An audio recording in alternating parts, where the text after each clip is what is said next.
নমস্কাৰ, স্বাগতম জনাইছোঁ জ্ঞান ভাণ্ডাৰ চেনেলৰ অন্য এটি ভিডিঅ'লৈ। লৈ আহিছোঁ কেইটিমান মহৎ লোকৰ বাণী।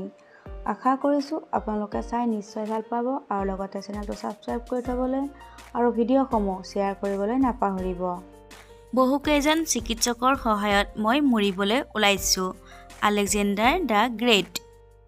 ধন সম্পত্তি সাগৰৰ পানীৰ দৰে, যিমানেই খাওঁ সিমানেই বেছিকৈ পিয়াহ লাগে। একে কথা যশস্যাৰ ক্ষেত্ৰতো খাটে। Arthur Schopenhauer. মোৰ মন্ত্ৰীসকলে যেতিয়ালৈকে মই কোৱামতে কাম কৰি থাকে তেতিয়ালৈকে তেওঁলোকে মুখেৰে কি কৈ থাকে মই মন নকৰোঁ। Margaret Thatcher.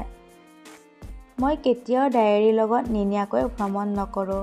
ট্ৰেইনত পঢ়িবলৈ কিবা এটা আমোদজনক বস্তু মোক লাগে। Oscar Wilde. পৃথিৱীৰ সকলো মহৎ সৃষ্টি অহোবলীয়া লোকৰ। তেওঁলোকেই আমাৰ ধৰ্ম আৰু মহৎ গ্ৰন্থবোৰৰ সৃষ্টি কৰিছে। মাৰ্চেল প্ৰুষ্টো। সত্য দুই প্ৰকাৰৰ, মামুলি সত্য আৰু মহৎ সত্য।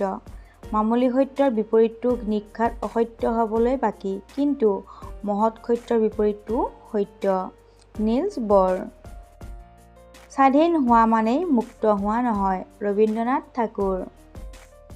ধৰ্মৰ দ্বাৰা মানুহৰ কল্যাণ সাধন হয়, কিন্তু সেই ধৰ্ম অহিংসা, সংযম আৰু তপস্যাৰ ওপৰত প্ৰতিষ্ঠিত হ'ব লাগিব।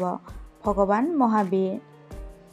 বিবাহিত জীৱন কেৱল তেতিয়াহে সফল হ'ব পাৰে যেতিয়া স্বামী স্ত্ৰী দুয়োজন ইজনে সিজনক নিজৰ নিৰ্জনতা ৰক্ষা কৰাৰ দায়িত্ব দিব পাৰে। ৰাইনাৰ মাৰায়া ৰিলকে।